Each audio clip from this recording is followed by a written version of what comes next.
Welcome back to a special episode of Thinking That Matters.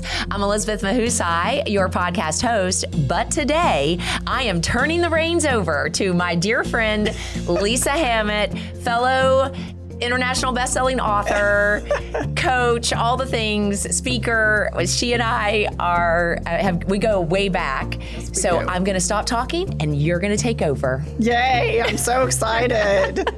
Well, thank you, Elizabeth, for this opportunity. As Elizabeth mentioned, we have known each other for, oh my gosh, 15 years. Yeah, I was going to say well over a decade. Yeah. And we're kind of in the same space, but today we're going to be talking about your new book, which I am super excited to talk about.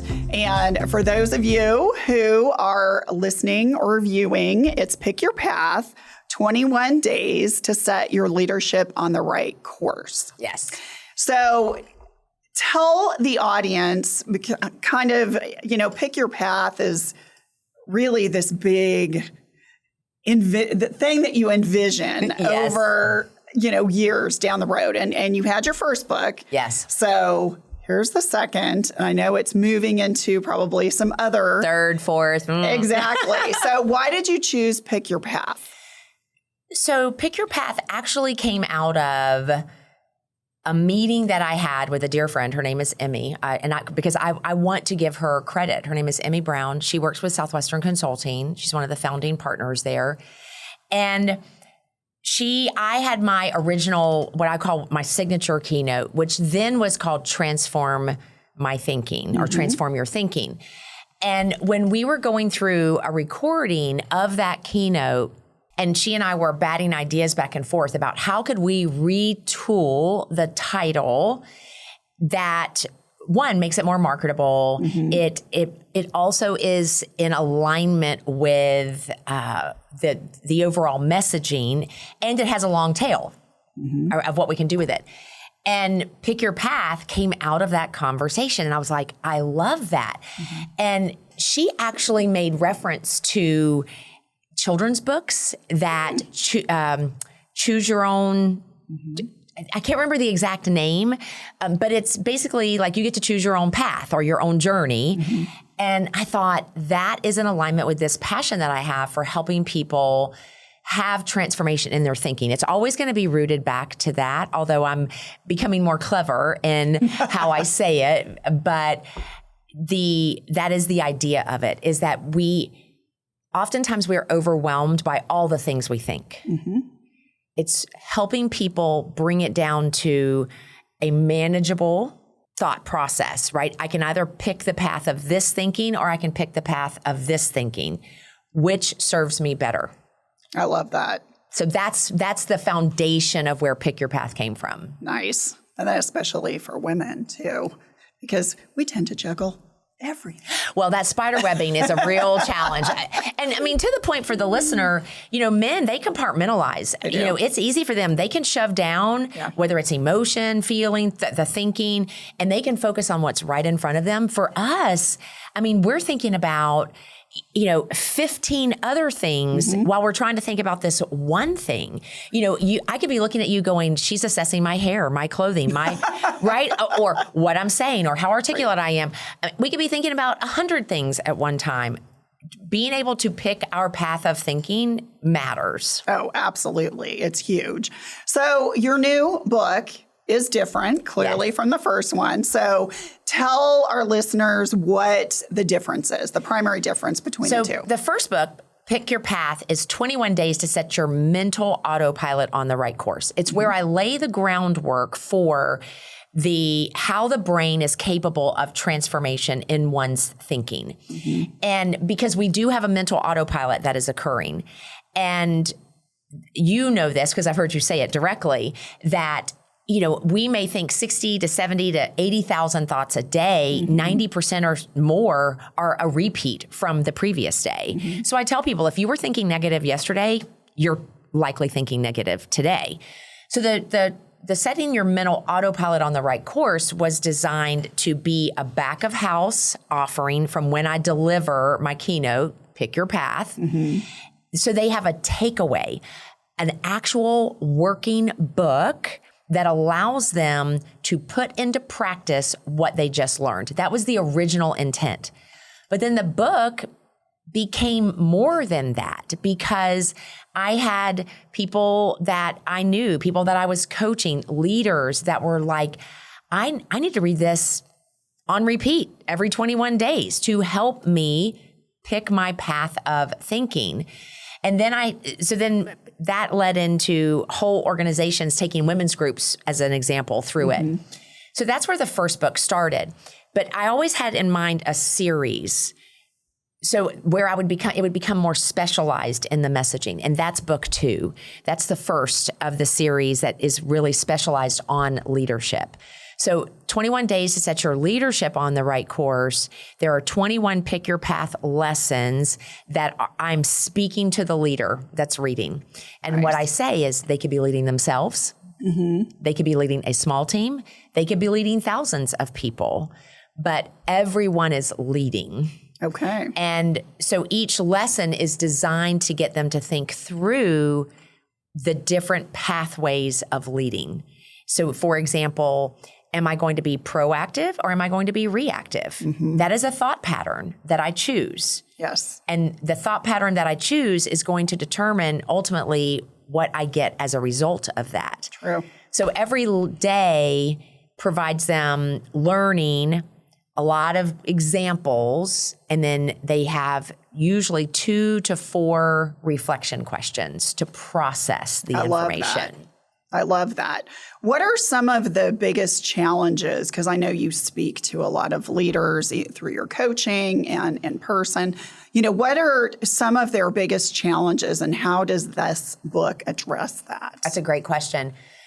One of the big challenges is they think everyone should be able to do it as well as they do. That just because I said it means you should be able to do it like exactly the way that I want it. And, and so they run into that realization of what we know from neurolinguistic programming, that the word that I use, you might define very differently. And just because we have said words does not mean that we have mutual understanding of what those words mean. So the communication piece is a huge issue. So there are multiple days within the book that addresses choices in how we lead from a communication standpoint, including, and I would say that this is part of how we communicate. If we lack vision, our communication suffers. So when I walk them through being a visionary leader versus not, that's, so many of them are interconnected where that's concerned. So communication challenges are part of it. And then there's a portion of the book that has to do with self-leadership, right? How are they self-leading? Are they being proactive? Are they doing the things necessary to prioritize and to operate and work within those priorities? Or are they flying by the seat of their pants and being reactionary? Because what I'm always trying to bring a leader back to is if when you're living in reactionary mode, your people are impacted 100%. by that. You know that from 100%. Your own PQ work. Yes, it's so true, especially, because I focus in the healthcare industry and HR. And I mean, things are just so crazy, just not even in those industries, but across the board, where they're just being pulled in so many directions, and the short staff, and maybe they're not getting support. And it's sometimes, they can just feel lost, and it's crazy. So talk about, I know it starts with mindset, right? We know that. Yes. But explain that to the listener that, how the mindset then impacts our leadership actions? Yeah, that's a great question. Because I think understanding mindset is important. I think of mindset as it is the foundational thinking that we have anchored in our minds that leads to the following, right? So the mindset that we bring to something will then determine the beliefs that we carry about, it could be an interaction. It could be about how I believe I need to show up as a leader. It could be how I believe I need to lead a certain person or people or group. those beliefs will flesh out based on the foundation of the thinking, that mindset that we've got. So out of those beliefs, then now we are formulating expectations. And what's so interesting is oftentimes we're not even aware, like we're subconsciously, those expectations are formulating. And out of those expectations, we then develop the attitudes. And this is where leaders often get sideways because they have a certain mindset. So for example, you should be able to think on the fly, be reactionary. You should be able to do that effectively. Let's say that's a mindset that they bring to it. And so then their belief is everyone else should be able to do that equally as well as me. So then their expectation is you should do it. And if you don't, you're a fill in the blank, whatever that negative label is. And then the attitude is, oh my goodness, again, you weren't able to do it. I don't understand. You can't keep up with me. No one can keep up with me. And these are the things that they say. And all that is doing is further anchoring the initial mindset of everyone should be reactionary and do it really well like I am, you know? And so then out of those attitudes, actions result. Yes. The things that we say, the things that we don't say, the things that we do, the things that we don't do. And then those actions ultimately form habits. And those habits are because habits are what we're doing day in, day out, over and over again, what we're known for. And that's what then leads to the results. Yes. And I always say to people, look at the results that you're getting. If you are not satisfied with the results that you're getting, you need to work your way back to how you're thinking. Exactly. And how do your thoughts as a leader influence your behavior and then the behavior of your team? It's so true because so often I believe leaders, they hold people accountable for their behavior. And I'm going to use the word actions in my progression.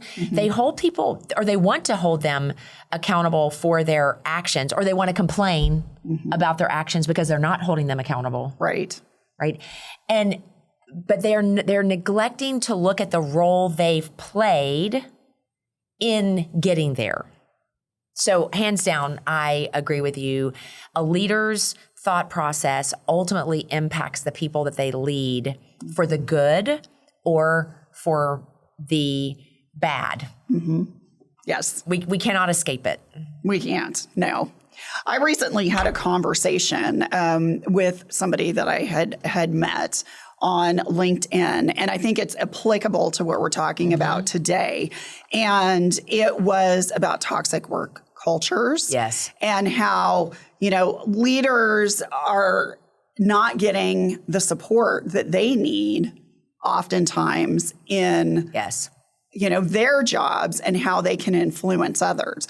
So for those leaders who are out there that feel stuck in that particular culture, then how can your book help them? That's a great question. The book is a great start. I'm going to call it a starter. Okay. Because, the book cannot be an all things for everyone in every circumstance because it would be a lot longer. Like the old dictionary. Yes, exactly.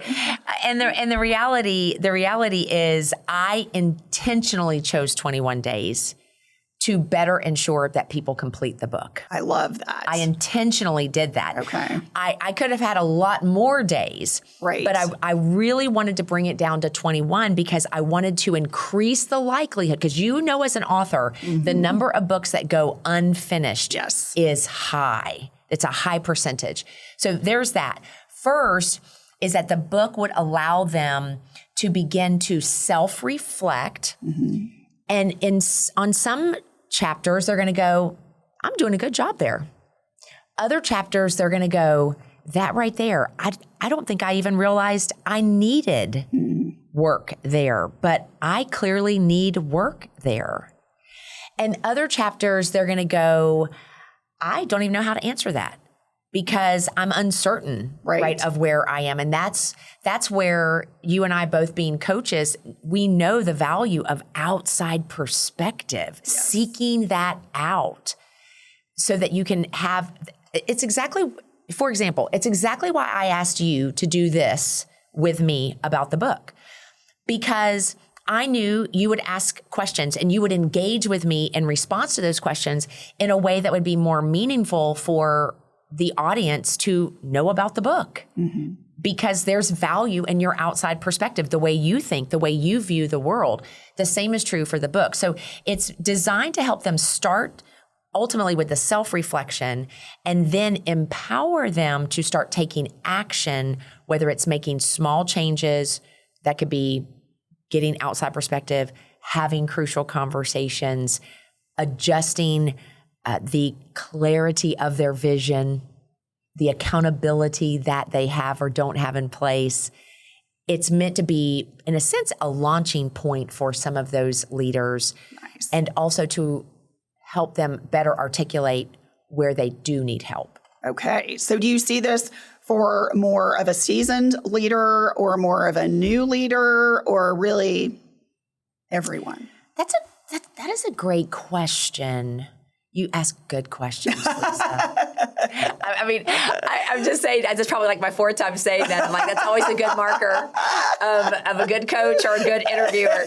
But anyway, fun aside, I want to be mindful of your question. My gut response is that could anyone read the book? Mm-hmm. Yes.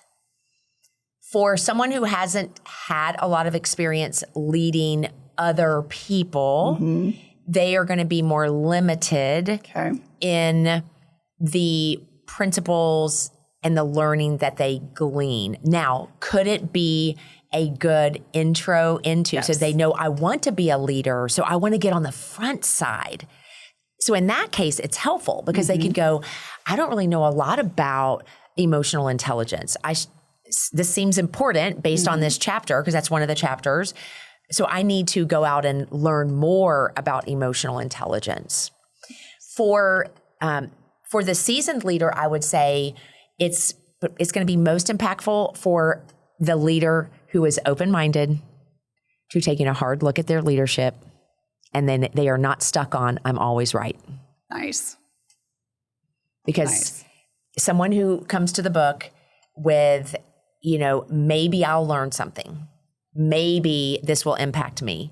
They're already approaching it with the mindset of, I have it all together. What I'm doing is working. Yep. What is the point?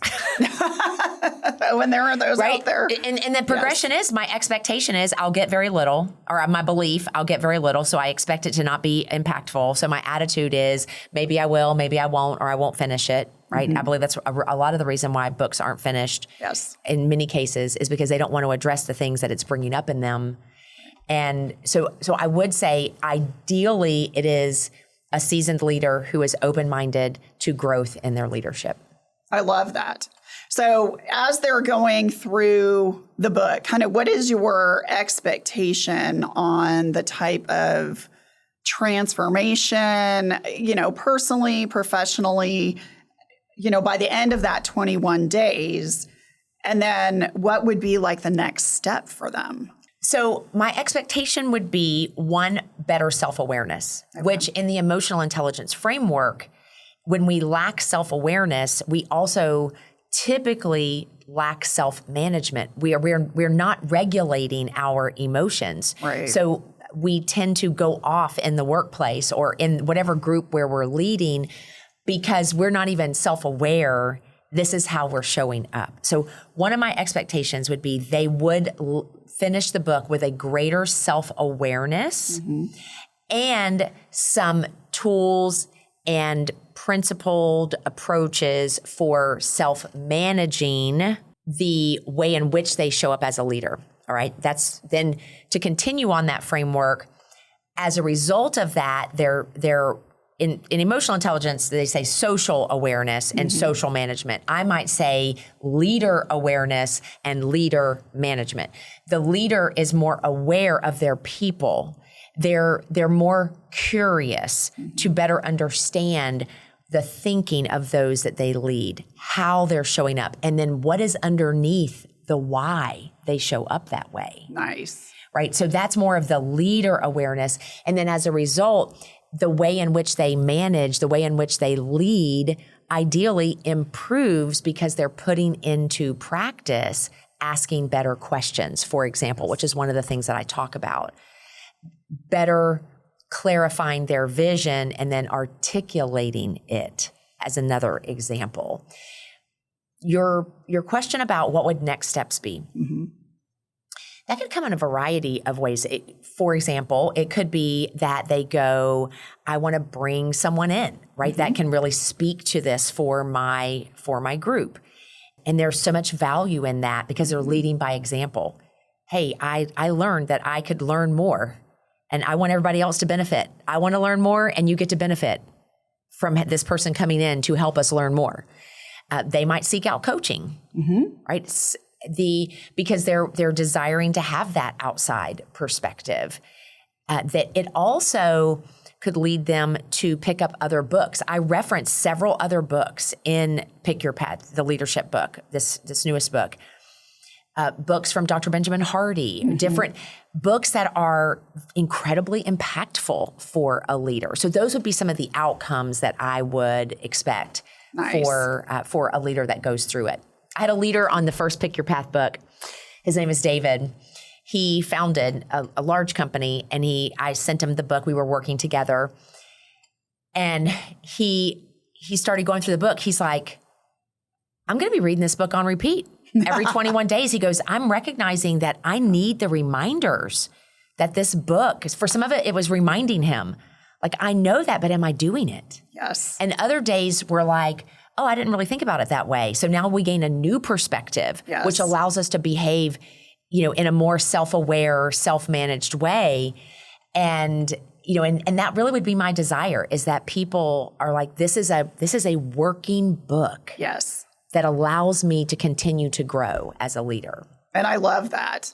So I'm going to kind of shift it a little bit. So their leaders, their biggest thing is, I'm so busy. I don't have time. Yes. And I don't have time to read. Have you heard that a lot? Oh, yes.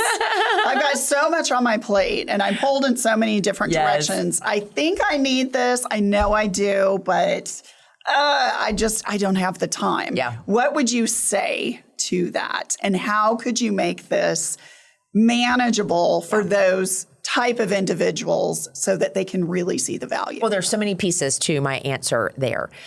The first I would say is for any leader who says, I don't have time to read, my response question to that would be, how is that belief or that thinking limiting your effectiveness? Oh, so good. Yeah. Because at the end of the day, you and I could say to leaders over and over again, reading is a vital aspect of your showing up to be the leader that you desire to be. Your most authentic, true self, reading is an important piece of that. So that would be my response question to that. Now, from a practical standpoint, that's why I mentioned earlier, it's why I made it 21 days. One, it's manageable. It's not a super thick book. Nope. And the days, each day or each chapter of the book could probably be read in 4 to 5 minutes. Okay. There will be an audiobook that comes with us. So someone who says that for example, I wanted to read more. I also knew that I wanted to be mindful of, I need time for working out. I need time for content development. There's a lot of things that are on our plates. So, I tear up Audible. Like I work out to Audible books. And in my workout area, I keep a notebook like this. And because those of us in our 50s, we take rest in between the sets. But what I'll do is, as I'm listening, I keep notes, like things that I've heard. Nice. I'll pause it. I'll go over. I'll write down like, oh, I really like that. Or, oh, this is good. This is a good framework. But that's how I'm consuming most of my books today is on Audible. So there will be an audiobook that they could listen to. It's going to be, there's an ebook, so they can put it on their iPad. You and I both know you can get it on your phone. Oh, totally. Whether you're on the toilet, it's true. or you're driving and you're listening, Yes. or you're waiting for something, whatever that something is. Doctor's appointment. Exactly. You can pick up your phone and you can view it on Kindle, for example. Yes. I think that it goes back to what is our mindset towards reading. Yeah. If our mindset is, I want to be a lifelong learner, as an example, then we will find a way to read I love or that. to listen. Yes. Well, and great leaders are constantly learning and growing, and they find a way to prioritize that. So, I just hear so many people say that all the time. I'm so busy. And it's a cop-out answer because you're just not prioritizing it. We're all busy. We all have the same amount of time in a given day. We just need to prioritize it.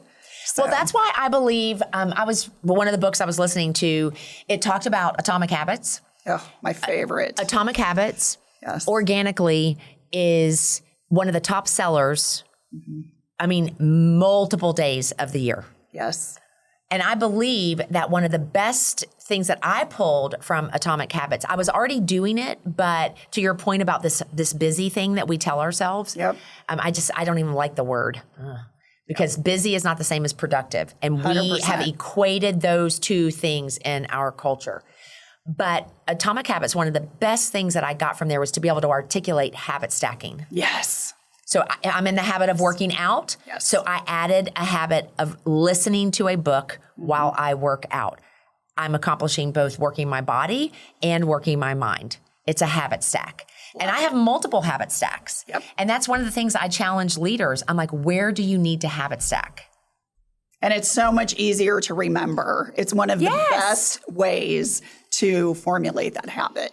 I do the same thing. Agreed.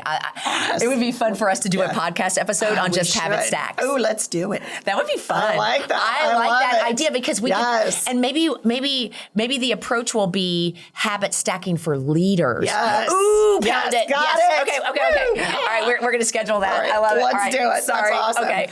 Okay, so this is so exciting, and I know people who are listening are like, where can I get this book? So tell us how we get this book. I'm sure you're going to have multiple book signings and all kinds of good things. So tell us about that. So initially, by the time this podcast episode drops, which will be in June, the book is in pre-order. So they'll be able to, we'll put the link in the show notes. So look in the show notes. Perfect. And there'll be a link there to pre-order the book. And that's important because that will assist on the week of launch, which July 14th is the official launch day of the book. So I've finally gotten that all taken care of. So July 14th will be the official launch day of the book. And pre-orders matter because it's what assists us in hitting best-selling status. Yes. Legitimately. Yes. Real sales going to real people. Yes. And not we're gaming the system, right? 100%. So that's an important piece. So look for the link in the show notes. And then as of July 14th, it'll be available on Amazon. The Audible will come out, or the Audible. My brain got stuck on, what is the other word for that? Anyway, but all of that will be available for ebook, paperback, the Audible, all on July 14th. It'll go out. And then I will start promoting by June, I'll have them all mapped out, but I'll start promoting the book signings and the launch parties. Awesome. As a result there too. And it's an exciting, because you have multiple books as well. It's so exciting. It is exciting. The time, energy, and effort that goes into it's writing incredible. A book. It just makes it so special. It does. And the cool thing about this book, your first book, yes, awesome too. But you interact with leaders every day. So it's so applicable, and this can be used in so many different ways. Fun fact about that. So Sandy Tutwiler is, I coached Sandy for 3 years. She, so I sent her a pre-read copy so that she could write a testimonial, which I used on the back cover of the book.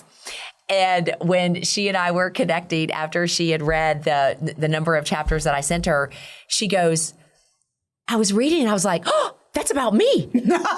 like because I don't use their names, but I talk about, I was working with a leader. And so I use a particular conversation that she and I had to illustrate one of the principles in one of the chapters. And so it was so fun to hear her go, that's me. And so we had a good laugh. We had a good laugh about that. And the reason why I bring that up is that many of the chapters have real examples of real leaders, real conversations that we have had. Nice. That they were processing through and working through. So the reader, the person who reads this book, it's not just platitudes, it's not just aspirational, it's real things happening, real conversations that are happening in the world, real challenges that leaders are facing, and how are they thinking through them to pick their path of thinking.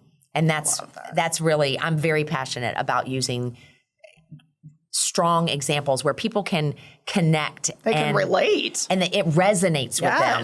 Yes. I mean, it's one thing to just say, okay, these are the steps. This is what you need to do.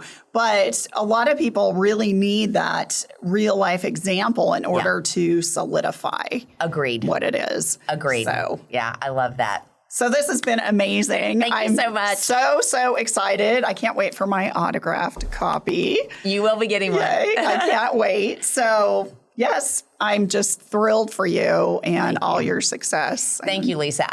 And thank you for saying yes, for helping me with this. I'm so grateful for taking over the reins of being the podcast host. For the listener, thank you. Thank you for those of you who have been following my podcast for all of these years. Check out the show notes. Go to the link, pre-order your copy. Be sure to send me a message that you did order, and I have a special gift for you that'll be coming electronically. So I want to make sure to share that with you as well. So thank you. Until next time, be sure to cultivate thinking that matters.